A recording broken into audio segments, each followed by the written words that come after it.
Hi, this is Usha. Welcome to Rathod's IAS classes. Today in this lecture, we are going to see current affairs of 22nd August 2022. So let's get started with our discussion.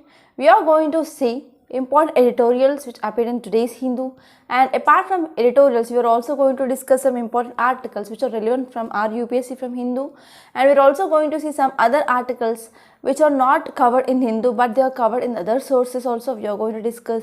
So the sources that you are going to see here is Indian Express, PIB and also Down to Earth. And we are also going to see one quote along with explanation part, and we are also going to give mains practice questions and also prelims practice questions at the end of the session, and we are also going to discuss some important vocabulary as well. So today's quote is a motivational quote, especially to motivate you and to boost your preparation. Yes, not only the teaching the current affairs is important, but I want to stay motivated, okay? And even I want to motivate you students, how I am motivating every day and I am waking up at 4 o'clock. So the same way I want to motivate you and to boost your preparation, and finally you have to achieve your goal. So that is our target and that is our mission UPSC. So if you see the quote, it says that don't decrease the goal, increase the effort. So many a times in this UPSC preparation, so we will see ups and downs in our life, and we may also fail in your prelims and we may also fail in our means. We will be not getting the interview call, but you should not decrease the goal at that time. You have to motivate and you get motivated, and you have to increase your effort and you have to identify where the loopholes are there. So where you are lagging, so on that you have to increase your effort, and finally you have to achieve your goal. So here failures, they are the stepping stone for the success, but they are not the end, right? So if you're talking about the first article, which mainly talks about Somalia. So where is Somalia located? So you have to see that. And what is happening in the Somalia, you need to know that, because sometimes you can get questions regarding what is happening in other countries in your prelims also. So that is evident in the last year prelims. So now let us try to understand this article, and I will try my level best to make you understand this topic. So actually this Somalia, which is one of the country which present in the Horn of Africa. So in this Horn of Africa, so we see there is one country, that is Somalia. So here one important problem facing by the Somalia is terrorism. So first of all, let us try to understand what is the meaning of terrorism and what is the definition of terrorism. So terrorism means nothing but the unlawful use of or threatened use of force or violence against individuals or property to coerce or to intimidate government or societies, often to achieve political, religious or ideological objectives. So to achieve their ideological objectives or religious objectives or political objectives, yes, they will be using some force on the civilians or on the government or societies. So that unlawful acts are called as terrorism. So why we are talking about terrorism? Because Somalia is also having some threat from this terrorism, that is mainly Al-Qaeda based terrorist group. And actually recently in Somalia, so there was peaceful transition of power that happened, and successfully they completed legislative and presidential elections. And after the completion of this legislative and presidential elections in Somalia, so that raised the hopes among the people that, so this country, which is a conflict driven country or conflict stricken country in this Horn of Africa, so it is mainly finally moving towards some political stability. So after this legislative and presidential elections, but suddenly on Friday, the attack of terrorists which happened, okay, in hotel in the capital of the Somalia, okay, that is in Mogadishu. So in this attack, about 20 people, they were killed by this terrorist organization. And we can say because of this incident, that led to increasing of fear, increasing of anxiety among the people. And again, once again, this country which is facing now the security challenges. So the newly administration or new president of this Somalia, that is Hassan Sheikh Mohammed, so he was in pressure now, okay, because of the security challenges in the country. So armed militants, they stormed the hotel and took several civilian hostages before security personnel they entered the seas about 30 hours later, as claimed by this Al Sahab. So this Al-Shabaab, it is a one Al-Qaeda based terrorist organization which is very much active in the Somalia region. It is conducting some terrorist related activities in Somalia. So this is Al-Qaeda affiliated terror outfit, and it has control in this Somalia, especially in the southern and as well as central parts of Somalia. So I will be showing the map. Don't worry about the map of this, where this Al-Shabaab which is activated or active in this Somalia. So actually this group which actively targeting civilians and as well as security personnel in the government controlled territories. So if you see in Somalia, there are some government controlled territories out there, and in the southern and as well as central province, it is under control of this Al-Shabaab. So in the recent years, despite of international counter-terror measures, so this Al-Shabaab has grown in strength, and it is also cashing on the humanitarian crisis in Somalia, and also there is a growing security crisis in the neighboring countries also.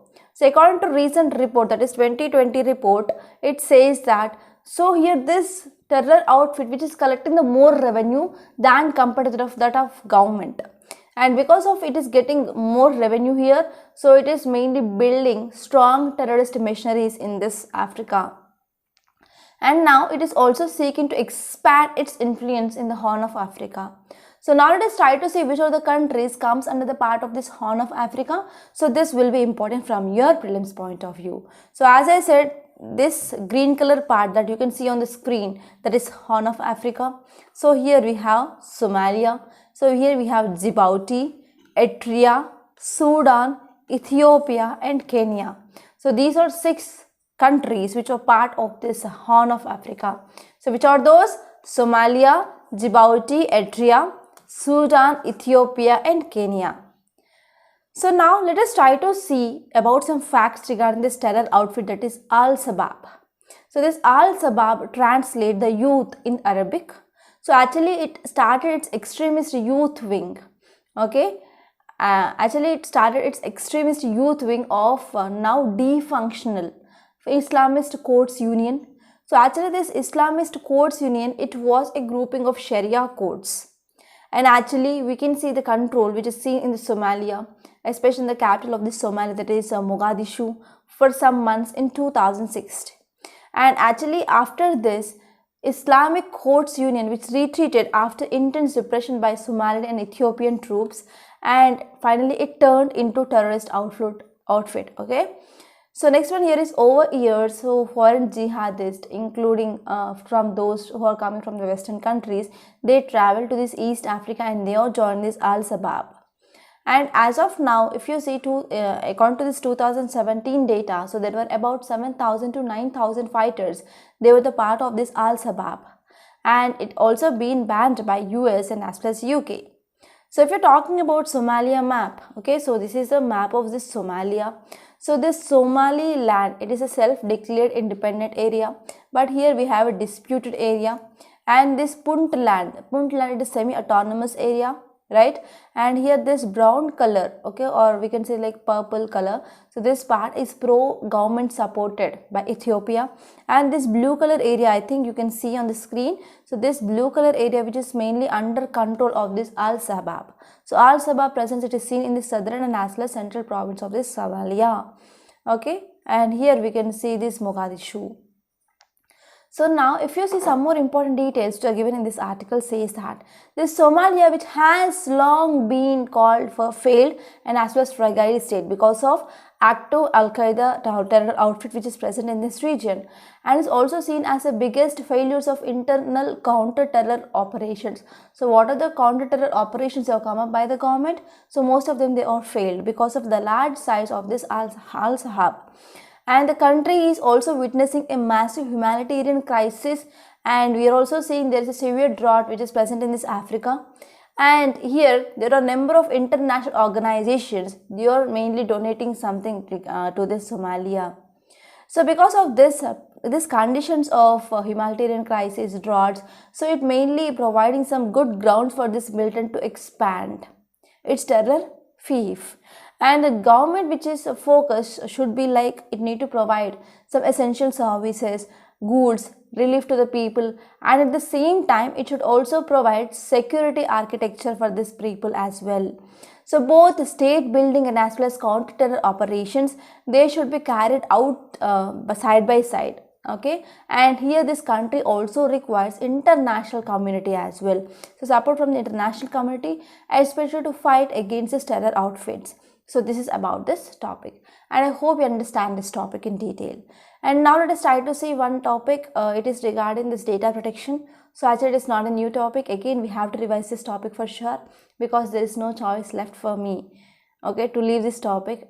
Again and again this topic is coming in the news, that is regarding data protection bill.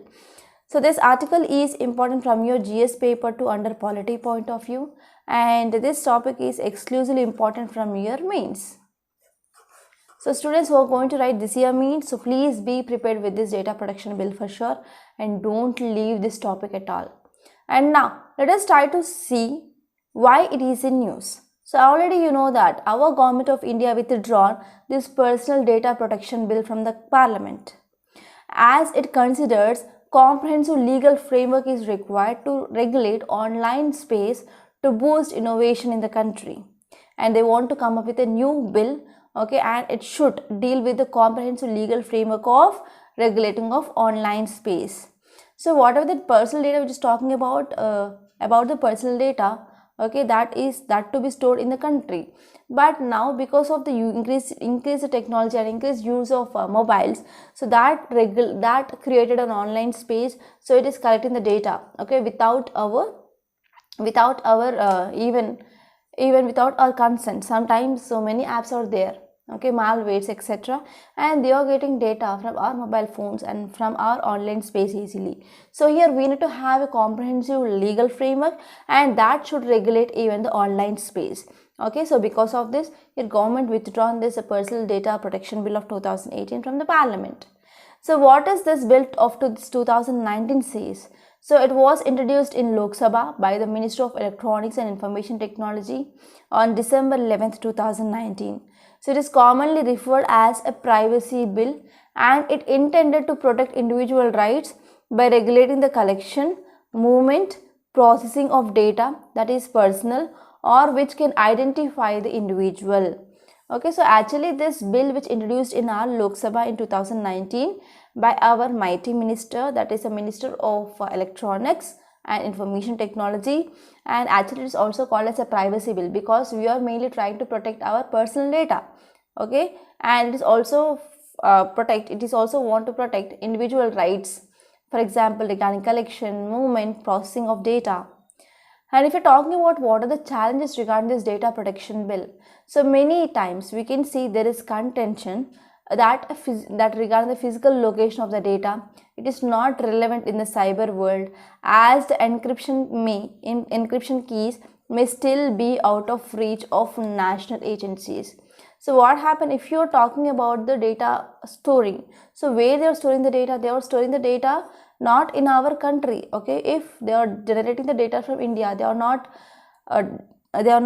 storing the data in India, but they are storing the data in where the parent company which mainly existed. So here the physical location of the data, it is not relevant in the cyber world. So here if you're talking about improvements in the science and technology, yes, they are collecting the data online, and this online collection of the data, so that can be stored anywhere. So if you're talking about the data localization in India, so they might be or they might not be. They may not be storing the data. So if any legal agency or if there is any enforcing agency which asks the company to provide the data, so they will be opening the database. For example, if you are storing the data in your Google Drive, yes, wherever you will be, then you will be opening that data. So this is the one important cause of concern in the cyber world. So physical location of the data is not relevant at all. So earlier we used to write the data in the books or records, and we will be storing in so and so storage room, but now we are not storing like that. So because of this, it is very easy for the retrieval of information in the cyber space. So because of this, physical location of the data, it is not at all relevant in the cyber space now. And national security or reasonable purposes, they are open-ended and subject to terms which may also lead to intrusion of the state into private lives of the citizens. So in the name of this national security, yes, what happened, there might be the intrusion of the state into the personal life of the citizens. And technological giant companies, for example, Facebook, Google, they are against it. And they criticized that protectionist policy of data localization, as afraid it would be the domino effect in other countries as well. So if India, which is mainly calling for this data localization, and even other countries may also come up with this law in the similar lines, okay, it will be having some effect. So that your technological giants like this Facebook and Google, they are against this move. And next one here is, it also opposed by even social media firms, experts, and even ministers. They said that there were too many loopholes to be effective and as well as beneficial for both users and companies. So there are many loopholes that are present, and it may backfire on India's own young startups, and they are attempting for the global growth, or on larger firms that process foreign data in India.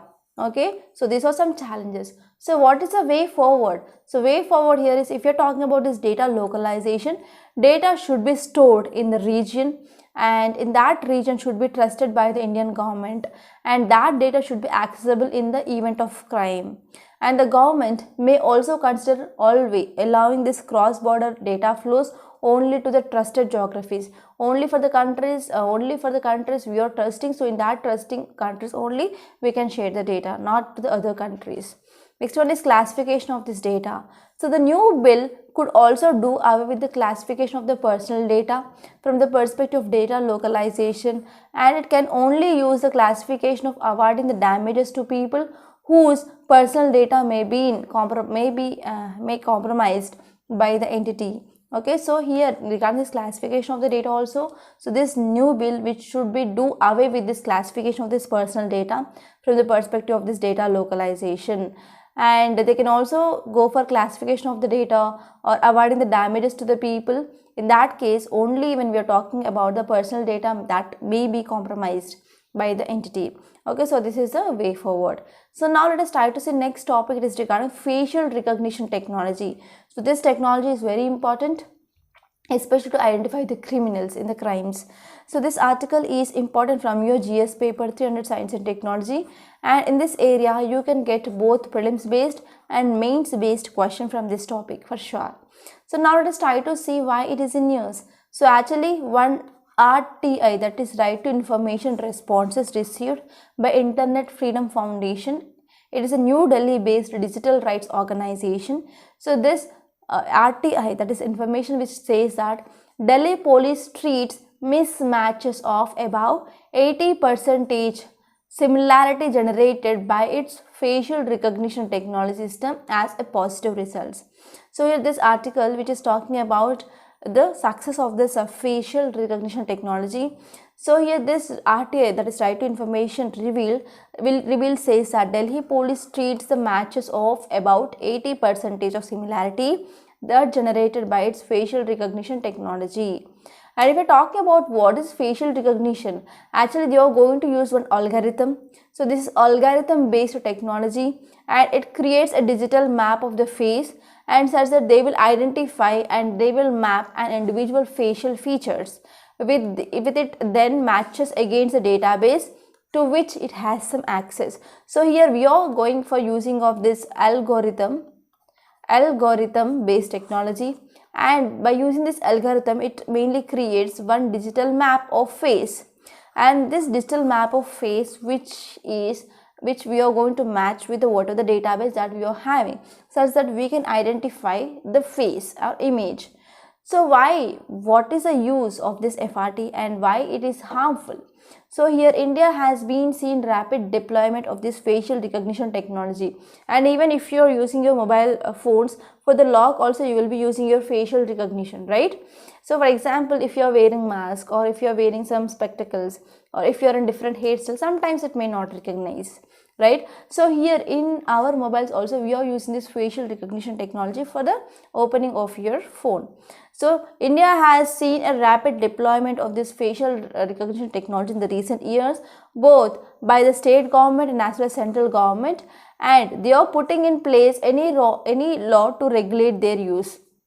So actually the one cause of concern here is, yes, there is increased use of deployment of this facial recognition technology, and it has been using in the state government and as well as central government. But one cause of concern here is there is no proper law which mainly regulates this facial recognition technology.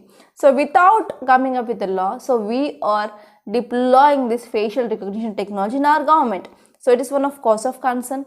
And whenever we are going for the use of this facial recognition technology, so it is having mainly two issues. So one issue here is misidentification. So misidentification, sometimes there might be misidentification of the faces, okay, because of sometimes we can see there is inaccuracy in technology, and we're also having some issues regarding mass surveillance due to misuse of technology. So these are two important issues that we are going to face with this facial recognition technology. And when we are going for this extensive research into technology, so it revealed that accuracy rates has fallen starkly based on the race and as well as gender. So based on the race and gender, there is decreasing of this accuracy rates, and this can result a false positive things when a person is misidentified as someone else, and we can see there is a false negatives where a person who is not verified as themselves. So because of this, we can say there might be some danger that we can face by using this facial recognition technology. Okay, so in the case of the false positive, what happened, we can see there might be the bias, individual who has been misidentified by using this facial recognition technology. And now let us try to understand how this facial recognition works. So first of all, a picture of a user face is captured from a photo or a video, and later on we will be using this facial recognition algorithm, and we will read the geometry of the user's face, and this also includes the distance between the eyes and as well as distance from the forehead to the chin. So it will be also seeing the length of this nose and as well as width of this nose, mouth, etc. And one system usually identify about 68 such factors, and then it identifies some key facial landmarks to distinguish the user face, and it will create a user facial signature. And the software then compares the facial signature with the known face which are available in our database. So in this way it will be identifying this. So this is this facial recognition technology. And now let us try to say next topic is regarding IT Act. Okay, so title says 3 journalists booked under this new news report. So recently in Madhya Pradesh there were 3 journalists, they were mainly arrested.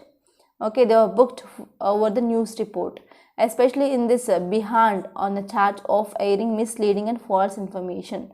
So while reporting about a man who took his unwell father to hospital on a hand cart, as ambulance they were allegedly unavailable.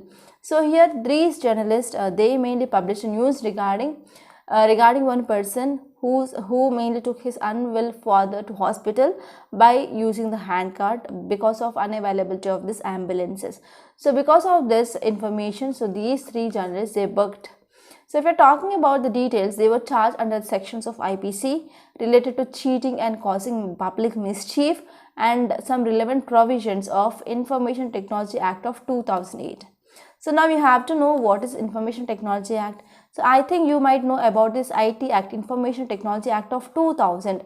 But in 2008 there were some amendments which were made, especially regarding the section 66A of this act. So here it is our duty to know about some basic facts regarding this IT Act, Information Technology Act of 2008. So here Information Technology Act of this 2000, which was amended in year 2008. And this amendment which introduced the controversial section 66A into this act. So we are talking about section 66A. So it gave authorities the power to arrest anyone who are accused of posting content on social media. So that is like offensive. So whenever any offensive information which mainly posted in the social media, so that person need to be arrested, and this power which is mainly given through this section 66A of IT Act. And this amendment which was passed in the parliament without any debate. And as per this said section, that is section 66A, so person could be convicted if proved on the charges of sending any information that is grossly offensive in nature and is also creating some menace in the society. And next one here is, so what is the penalty of the punishment? The punishment will be like 3 years of imprisonment along with the fine. So these are some important facts that you need to know regarding this IT Act of 2008. So now let us try to see one more important disease, that is lumpy skin disease rises toll to 7,300. So this article is important from your GS paper 300 Science and Technology, and there are high chance of getting question regarding this lumpy skin disease in your prelims. So if you are talking about why it is in news, so over 7,300 cattle, they have died so far because of this lumpy skin disease in 8 states and union territories. So this is the data which is given by the government.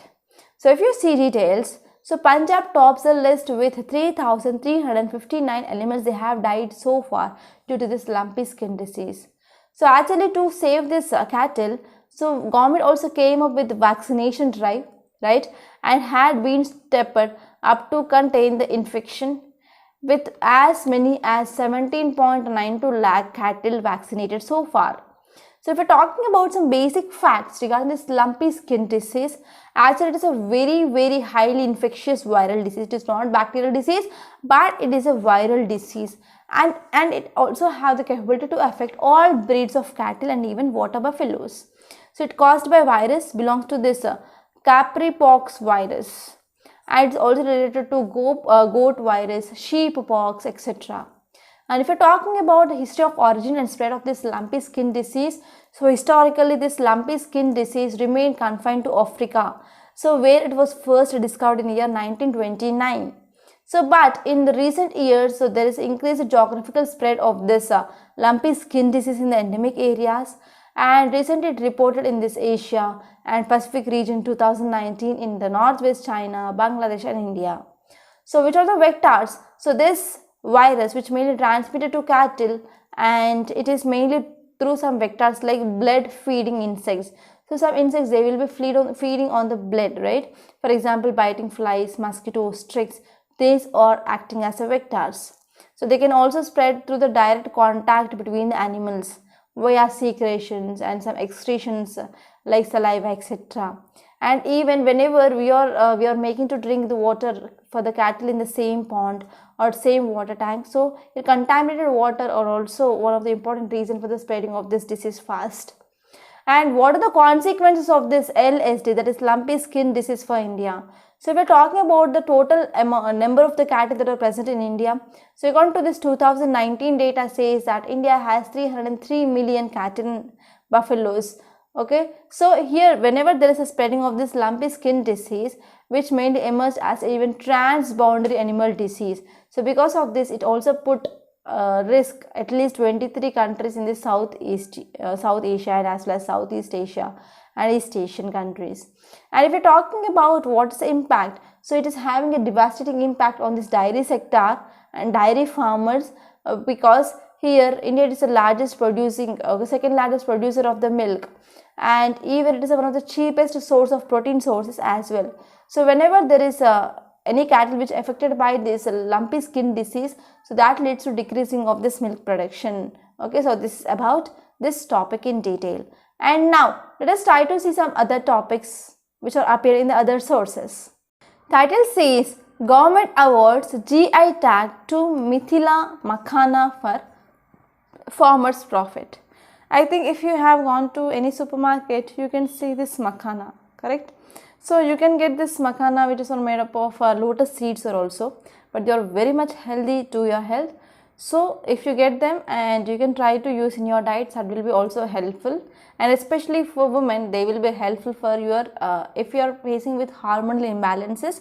So this is one important diet that will correct your hormones. So this article is important from your economy because we are talking about this GI tag. GI tag, it is not a individual right, but it is a community right. It is a community right. So in our today's topic of the day, we are going to discuss about this GI tag, and we are also going to see some items which got GI tag in this 2022. So that will be very important from your prelims point of view. So if you are talking about why it is in news, Union government awarded this GI, that is geographical indication tag, to this Mithila Makhana. So now let us try to understand some facts regarding this Mithila Makhana. So they might be your potential prelim statements. So please be focused. So this Mithila Makhana or this Makhan, so it is a special variety of aquatic fox nut which cultivated in this Mithila region of Bihar and as well as from the Nepal area. So once the product gets this GI tag, so many person or any company, they cannot sell a similar item under the same name. So this tag, which is valid for the period of 10 years, and after this 10 years it can be renewed. Okay, so this Makhan is one of the 3 prestigious cultural identity of this Mithila region. For example, Pan, Makhan and as well as Mach, it is a fish. So these were the 3 prestigious cultural identity of this Mithila region.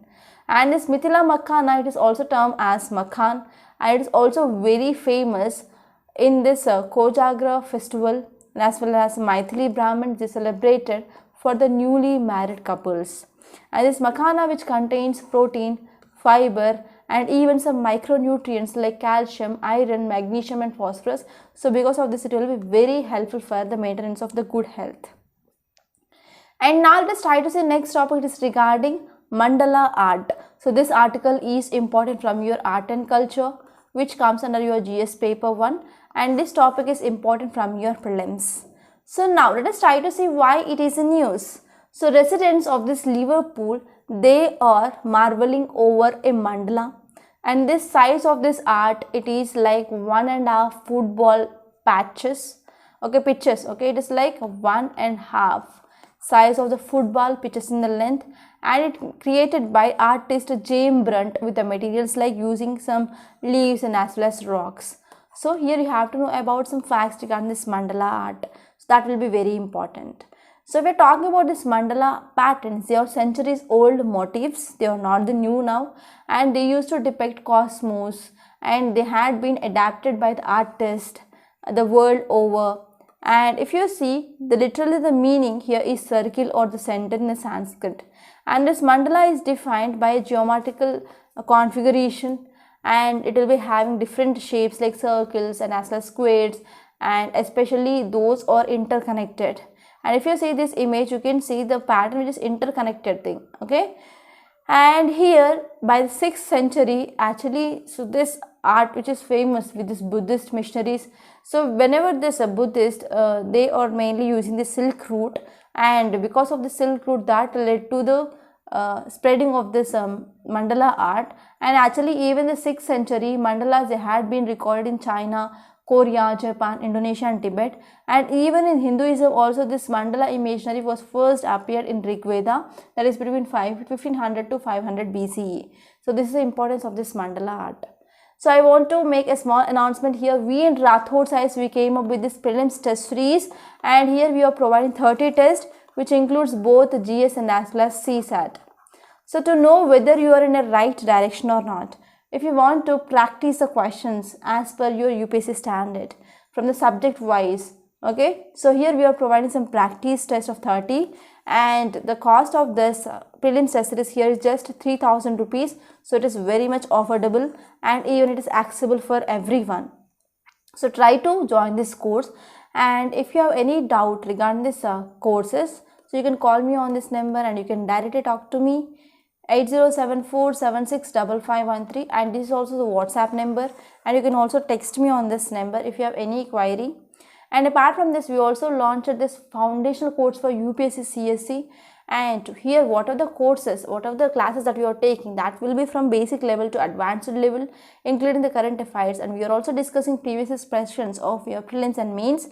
And this courses are very useful to clear your concepts, because nowadays if you want to clear this UPSC, just mugging up of facts, it is not at all working. So here you have to understand the concept. So conceptual clarity is very important, because in mains and prelims there are questions which are coming from the concepts, not from the basic facts. So to clear your prelims and mains, yes, you have to gain the conceptual clarity that you can get through our courses that we are offering in our Rathod IAS. Even if you don't want to take entire foundational course, if you are weak in so many subject like economy, history, geography, ethics, so you can take the single modules also. So if you want to watch the demo videos, you can visit our website rathodsisacademy.com. There you can register with your email ID and you can watch 3 demo videos in each and every module, which is free of cost. So you do not to pay any single penny for that. So you can watch these 3 demo videos, and after watching that demo videos only you can go for payment. So we are giving that much assurance here. And here, if you want to take only my courses, so I am dealing with the geography and as well as ethics here, so you can take those courses. And if you have any queries, so please call me on this number to have a personal guidance. And we're also providing one-to-one mentorship, personal guidance, mains answer writing. So you can see the wide range of courses that we are offering at Rathod's IS in that website. So please visit that once. And the new batch of this answer writing is going to be started from the September 5th onwards. So if you want to enroll that, you can also enroll for that. So admissions are going on for that mains answer writing practice also.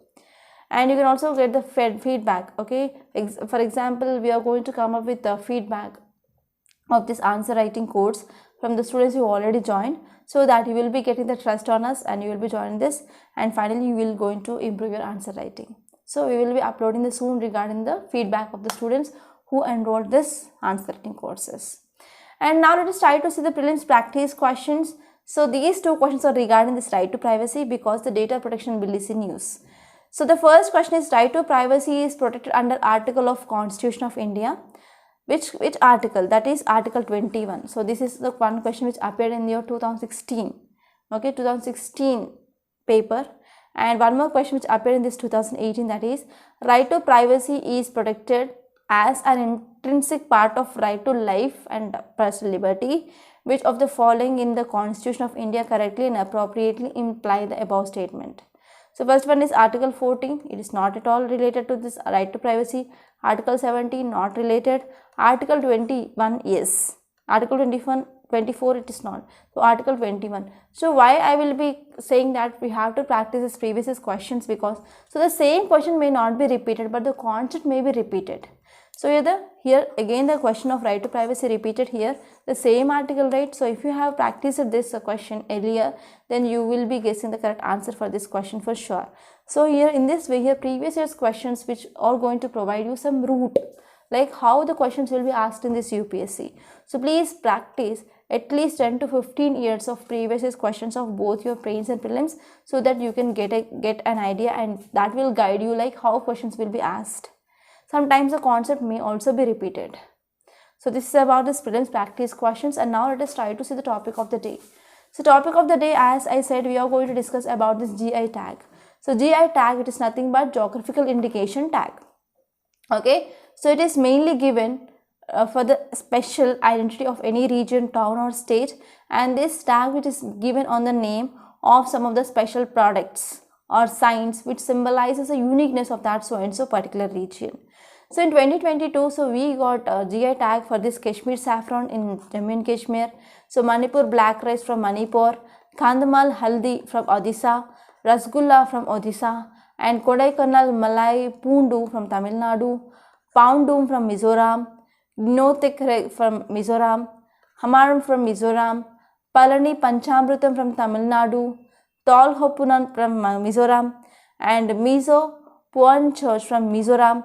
Next one is Gulbara Tur Dal from Karnataka, and Titur Beetle Leaf from Kerala, Kola Chili from Goa, Idu Mishmi Textiles from Arunachal Pradesh, and Dindigal Locks from Tamil Nadu, and Kadangi Saris from Tamil Nadu, and Sri Villiputtur Palkova from this Tamil Nadu, and Kaji Nemu from Assam. Okay, so you have to remember the states and as well as the products, so you can get a match the following type of questions in your prelims for sure.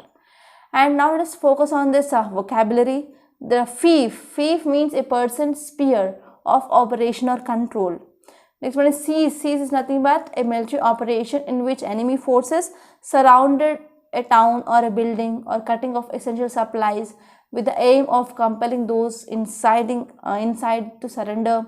Next one here is storm. Storm means move angrily and as well as forcefully in a specific direction. So these are some important words that I found in the first article. There is a first editorial. So this is a prelims test series, and join this course, so this will be absolutely beneficial. And we are also including the current affairs of last 1.5 years. and we are also going to give you detailed explanation of the questions in a PDF format. That will be helpful to clear your prelims for sure. Okay, so now let us try to see today's Hindu newspaper PDF as usual. So this is our today's Hindu and date is August 22 and this is Delhi edition. So first topic is regarding facing government action. Who are you to deal doubt and R&D operations? So actually what happened, income tax searches or income tax raids which are mainly done on this some telecom major, that is Huawei.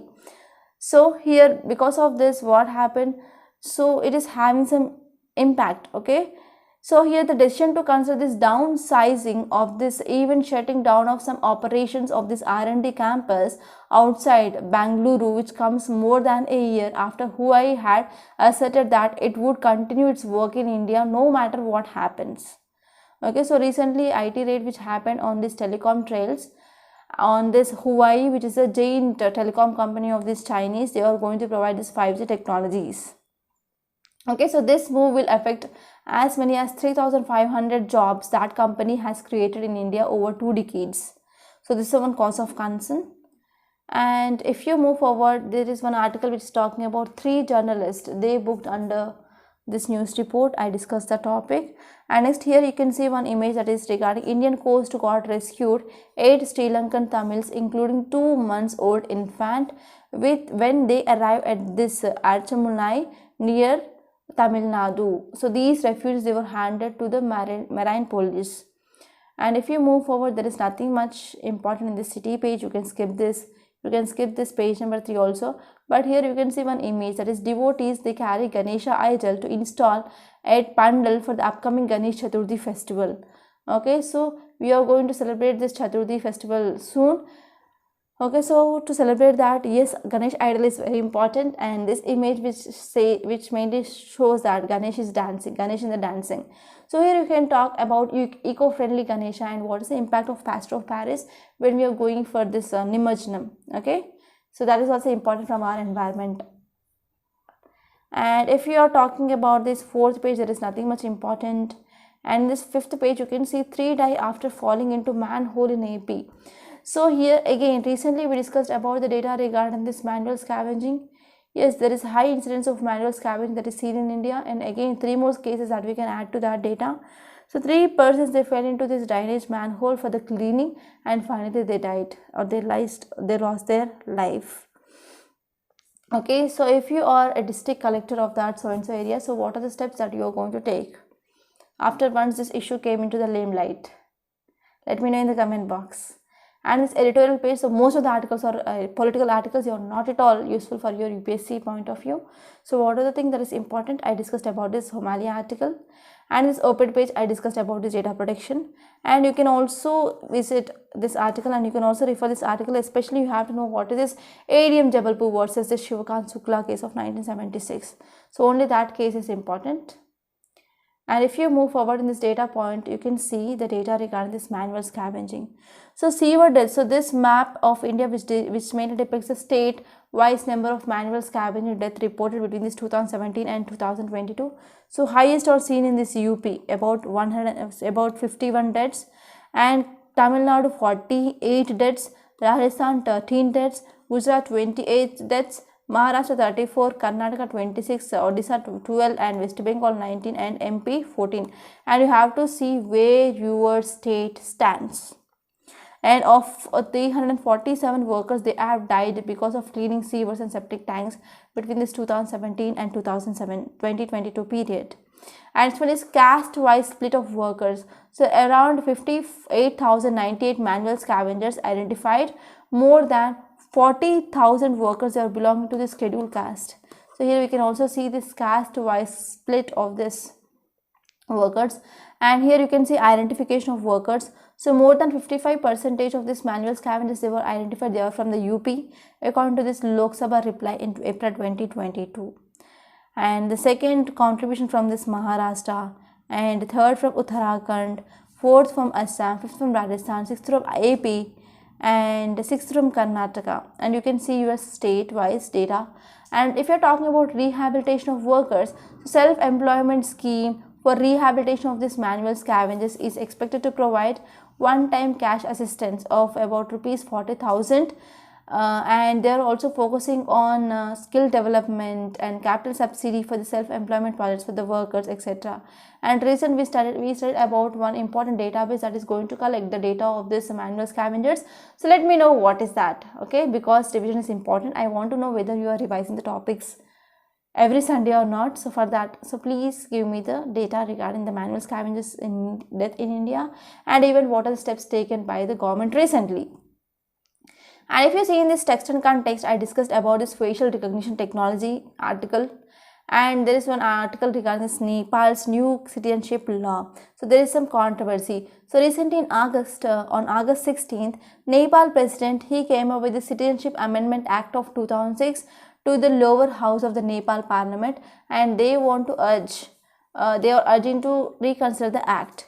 So the main criticism against this act was it is against gender justice. So it says that a person who is born to Nepal mother and an unidentified father, they can be granted citizenship by descent, but if father is a foreigner, then the citizenship by descent would be conveyed to the naturalized citizenship. So because of this, there is controversy which is happening regarding this new citizenship law of this Nepal. And people of this Terai region and the Madheshis parties, they support this act. And if you move forward in this page number 10, there is one article regarding the death toll in this Himachal floods rises to 27. Already we discussed this topic, I think 2 days ago. So please revise this topic. And if you move forward here in this page number 11, you can see one article that is Forcible Aadhar voter ID linking. So despite the clarification from the various government authorities regarding the linking of Aadhar with the voter ID card, they said that it is voluntary, but now they are forcing, okay, to link their Aadhar card with their voter ID. And if you move forward in this page number 12, you can see one article that is India-China ties can be a one-way street. It is a thing which mainly said by External Affairs Minister. And there is one article regarding this lumpy skin disease. I discussed this topic. And if you move towards this money wise, so it is not important, okay. So these are some important articles that appear in our today's Hindu newspaper. I hope you enjoyed this lecture. So if you really like this video, so please hit the like button and share this video for your friends also. And if you're new to our Rathod's IAS Academy channel, so try to subscribe to this channel for the further updates and many more videos of this news analysis and some articles, some videos regarding some important topics. And click this, hit the bell icon so that you will be getting the regular notification whenever we are posting video. So by this I'm concluding. Thank you so much and have a nice day.